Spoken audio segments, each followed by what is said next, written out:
Good morning everyone, welcome back to my channel. সকাল সকাল উঠে মানে একদম ভোরবেলা উঠে নদী টিফিন বানাতে স্টার্ট করেছি। এখানে কিছুটা দুটো সেদ্ধ আলুকে ভালো করে গ্রেট করে নিয়েছি, একটা সেদ্ধ ডিমকে ভালো করে গ্রেট করে নিয়েছি, দিয়ে একসাথে ভালো করে চটকে চাটকে নিয়েছি। তারপরে কড়ার মধ্যে অল্প একটু বাটার দিয়ে এটাকে হালকা করে একটু সতে করে নিয়েছি। হালকা একটু গোলমরিচ আর একটু মিক্সড হার্বস দিয়েছি, যেটা আমি নিয়ে এলাম মোড় থেকে। তো ওটা দিয়ে জাস্ট পুরটা রেডি করে নিয়েছি। এবার পাউরির চারধারটা কেটে নেবো, কারণ নদী খায় না চারধারটা। তো চারিদিকটা কেটে নিয়ে মাঝখানে ওই পুরটা দিয়ে হালকা করে একটু বাটারে ফ্রাই করে দেবো। এই হচ্ছে মেন স্যান্ডউইচটা, আর খেতে খুব ভালো লাগছিল।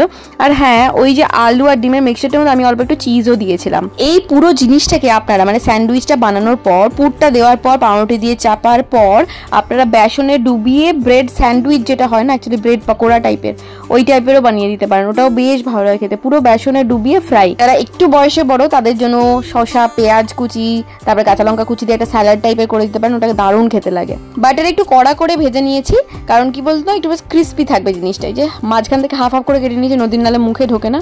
এরপরে বন্ধ করে দিয়ে সোজা আমি যাবো ফুল তুলতে। ফুল তুলে রেখে দিয়ে তারপরে আমি স্নান টান করবো, যদিও এটা আমার বাসি কাপড় না বলে রাখি, কারণ রাত্রেবেলা আমি নাইটি পরে ঘুমোই।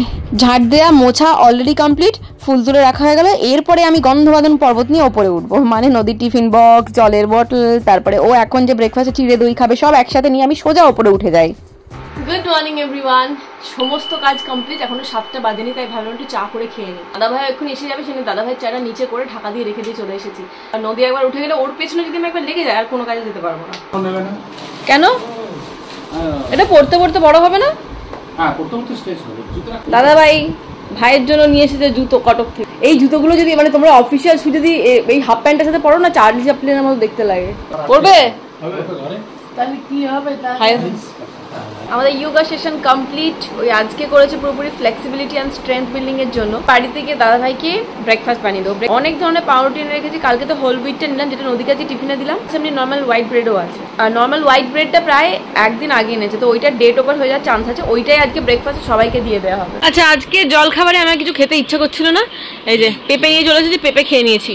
কালকে মোড় থেকে পেঁপেটা নিলাম, প্রচন্ড মিষ্টি, মানে ভীষণ মিষ্টি। অনেকদিন পর এরকম মিষ্টি পেঁপে খেলাম। বেশিরভাগই চপসা পেঁপে হয়, ওই জন্য এই পেঁপে বীজগুলো নিয়ে আমি বাড়ির বাগানের পেছনের দিকে ছড়িয়ে দিয়েছি, যদি গাছ হয় ভালো।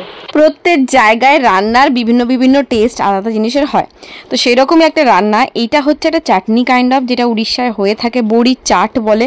তো দাদাভাই আজকে বললো বানাতে, তো আমি এখানে বড়িগুলোকে ভেজে তুলে নেবো হালকা করে। আর এখানে দেখুন দুটো টমেটো পুড়িয়ে রেখেছি, সাথে রসুনও পুড়িয়ে রেখেছি, ঠিক আছে।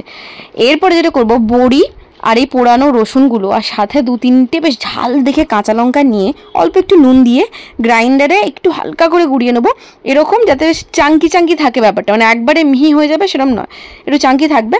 গুঁড়িয়ে নেওয়ার পরে একটা বাটিতে আমি ঢেলে রাখবো বড়ি, কাঁচা লঙ্কা, রসুনের মিক্সচারটা।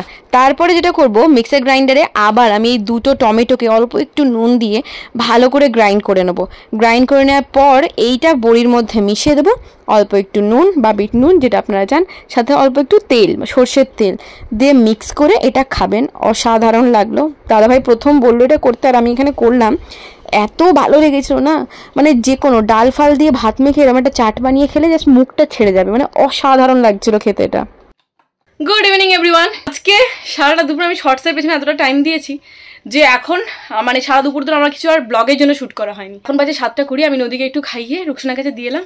এবার আবার আমি শর্টসের এডিট নিয়ে বসবো, তারপরে রান্না বান্না করবো। আজকে রাত্রেবেলায় আমি, মিস্টার মুখার্জি, দাদাভাই আর মা আর নদী 5 জনে খাবো গোবিন্দভোগ চালের ভাত, ঝরঝরে ভাত আর ডালমা। ডালমাটা করা হয়ে গেছে, শুধু ভাতটা বসাবো, ব্যাস তাহলেই হয়ে যাবে। কে দিয়ে এখানে আমার এই যে ডালমা সবজি দিয়ে কুমড়ো, আলু, তারপরে টমেটো, তারপরে বরবটি, লঙ্কা ফঙ্কা দিয়ে একটা ডালমা আমি করে নিয়েছি। এখানে হচ্ছে আতপ চালের ভাত, এটা হলেই নামিয়ে নেবো আজকে। তাহলে ডালমার ভাত, তাই তো? তোমার তো খুব পছন্দ, ওই জন্য মায়ের মুখে হাসি ফুটেছে দেখুন। দাদা ভাইয়েরও বিশাল পছন্দ ডালমা ভাত। আচ্ছা, এর সাথে আর কিছু লাগবে না ভাজাভুজি? পাপড় আছে, ভাজো। আচ্ছা, 9:20 বেজে গেছে, এখন সবাইকে খেতে দিয়ে দেবো, কারণ খেতে খেতে সবাই টাইম লাগবে। মিস্টার মুখার্জি একটা অনলাইন মিটিং করছে উপরে, ও নামুক, তারপর ওকে দিয়ে দেবো, আর নদীরটা নিয়ে আমি ওপরে চলে যাবো। আর এখানে দেখতে পাচ্ছেন আমি দুধ বসিয়েছি অল্প করে, এটা পনির সাটে করার আমার ইচ্ছে হলো হঠাৎ করে এখনই। কয়েকটি সবজি দরকার ছিল, সবজি হলে এসেছিল, নিয়ে নিয়েছি। টমেটো এখন 80 টাকা করে কিলো যাচ্ছে, নিয়ে এসেছি 500। একটা ক্যাপসিকাম আমরা পেয়েছি, আর ধনেপাতা। আচ্ছা ডালমা ভাত তো হয়েছে, তার সাথে একটু পাঁপড় ভাজবো, ওই জন্য এই কড়াটা বসালাম এখন।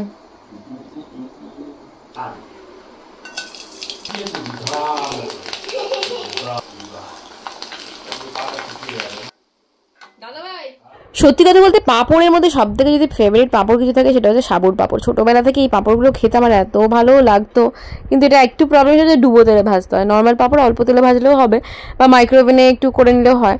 তো এইগুলো হচ্ছে ডুবো তেলে না ভাজলে একদম স্বাদ হয় না। গরম গরম ভাত হয়ে গেছে, সবাইকে দিয়ে দিই খেতে, সবাই খাক, আর নদীকে খাইয়ে আমিও খেয়ে নেবো গরম গরম। এখন মিসে মুখার্জি মিটিং সেরে ভাত ডালমা ভাত খেতে বসেছে। এই হলো আমার ভাত। ঘুনুনো ঘুনুনো ঘুনুনো হচ্ছে, পাপা বন্ধুকে ঘুম পাড়াচ্ছে, পাপা বন্ধুকে ঘুনু পাড়াচ্ছে, ঘুনু আর নেদো নেদো করে ঘুনু পাড়া। Good morning everyone. আজকে হচ্ছে মঙ্গলবার সকাল। আমি আর সকালে স্নান করিনি, কারণ আজ থেকে মা পুজো করবে। এক্সারসাইজও আমি কিছু হেভি করবো না আজকে, শুধুমাত্র অনুলোম বিলোম করে মানে ওই আর কি ব্রিদিং এক্সারসাইজগুলো জাস্ট করবো, আর কোনো এক্সারসাইজ করবো না। এখানে দুজন মিলে বেরিয়েছে ফুল তুলতে। মিসে মুখার্জি সকালে ফুল তুলছে আর মেয়েও তাকে হেল্প করছে। এই হলো আমার যোগা ম্যাট। আমি চললাম রুকসানার বাড়িতে। মাঝখানে আমি রেগে গিয়ে বলেছিলাম যে আমি ওর বাড়িতে আর যাবো না, তারপরে বলছে না রে এরপর থেকে ডিটারমাইন্ড, খুব দরকার না হলে আমি আর বন্ধ করবো না। তো তারপর থেকে এখন আবার যাচ্ছি ওর বাড়িতে। সে মুখার্জি দাদা ভাইয়ের বাইক নিয়ে প্রথমে বেরোচ্ছে বাবাকে ছাড়তে। বাবা যাচ্ছে বাজারে। তো এখান থেকে মোটামুটি আমাদের সোসাইটিটাই এত বড় যে সোসাইটি থেকে মানে মেন গেটের সোসাইটি যেতে অনেকটা হাঁটতে হয়। তো ওই গেট পর্যন্ত ছেড়ে দিয়ে চলে আসছে। বৃষ্টি হওয়ার পরে আকাশটা কি সুন্দর লাগে না দেখতে। আর দেখুন মাঝে মাঝে আবার শরতের মতো মেঘও দেখা দিয়েছে, ওই পেঁয়াজা তুলোর মতো মেঘ যেরকম বলে সেরকম। এক্সারসাইজ করতে এসে হঠাৎ করে জানতে পারলাম সুলতাদি আসবে না, সুলতাদির শরীর খারাপ। সুলতাদির প্রথম দিকটা এগিয়ে রাখে, তাই আমি একটু নিশ্চিন্তে এই সমস্ত এক্সারসাইজ করতে পারি। অভিষেক আর দাদাভাই দুজনেই বেরোবে, আবার ম্যাট গুটিয়ে নিয়ে বাড়ি যাচ্ছি রান্না করার জন্য। আজকে রান্নায় ওই একদম মাখা মাখা করে সর্ষে দিয়ে ঢ্যাঁড়স দিয়ে একটা তরকারি মতো করছি। তবে আমার শাশুড়ি মা সবেতেই পেঁয়াজ দেয়, এবার আজকে পেঁয়াজ ছাড়া সর্ষের ঝালটা আমি করছি। আমার আবার পেঁয়াজ ছাড়াই খেতে বেশি ভালো লাগে আর কি। তো রোজই হয় পেঁয়াজ দিয়ে, আজকে আমি একটু নিজের মতো করছি। কিন্তু যদিও আমি ঢ্যাঁড়সটা খাবো না, কারণ ঢ্যাঁড়স হচ্ছে শুধুমাত্র দাদাভাই অভিষেকের জন্য আর বাবার জন্য। মা খাবে বেগুন ভাজা আর আমি খাবো আলু ভাতে, প্রত্যেকের জন্য আলাদা আলাদা হচ্ছে। আর ডিমের ঝোলটা কিন্তু সবারই জন্যই হচ্ছে। মঙ্গলবার যেহেতু মিস্টার মুখার্জি খাবে না, তাছাড়া করছি আমড়া দিয়ে টকের ডাল, আর বেগুন ভাজা তো হচ্ছেই বললাম। দাদা ভাই আর মা আবার মাঝে মাঝে হলুদ দিয়ে ভাত খায়, যাই থাকুক না, মানে এক গাদা তরকারি থাকলেও বলবে হলুদ দাও, হলুদ দিয়ে ভাত খাবো। হলুদ দিয়ে কি ভাত খায় জানি না, হয়তো খেতে ভালো লাগে, কিন্তু আমি কোনোদিন খেয়ে দেখিও নি। আপনারা কি কখনো শুনেছেন হলুদ দিয়ে ভাত খায়? মায়ের ছানা পুরো খেয়ে পেট ভরে গেছে, আর মুড়ি খেতে পারেনি। আর অনেকদিন ধরে ভাবছি সরু চাকরি বা ডোসা টাইপের কিছু করবো, কিন্তু এই ডোসার এই যে প্যানটা মানে ননস্টিকের ওপরের ইয়েটা উঠে গেছে, ঠিক আছে, সেজন্য ডোসাটা স্মুথলি উঠছে না। তো আমি একটা প্যান অর্ডার করেছি অ্যামাজন থেকে, আসুক, ওটা আসার পরে সরু চাকলি বা ডোসা কিছু একটা করবো, নাহলে এরকম অ্যাটেম্প নিয়ে লাভ নেই, বেকার ছিঁড়ে যাবে। দেখতে পাচ্ছেন ফাইনালি আমি আমার খাজা কাঁঠাল পেয়ে গেছি, যেটা সুলতাদি কালকে এনেছে, কিন্তু এটা আমি নেক্সট ব্লগে কাটবো। এই ব্লগটা এখানেই শেষ করছি। আগামী ব্লগে খাজা কাঁঠাল কাটার পর্ব শুরু হবে। আমি জীবনে কোনোদিন কাঁঠাল কাটিনি, তবে সুলতাদিকে সেদিনে দেখলাম কিভাবে কাটে, তো আজকে সেইভাবে চেষ্টা করবো।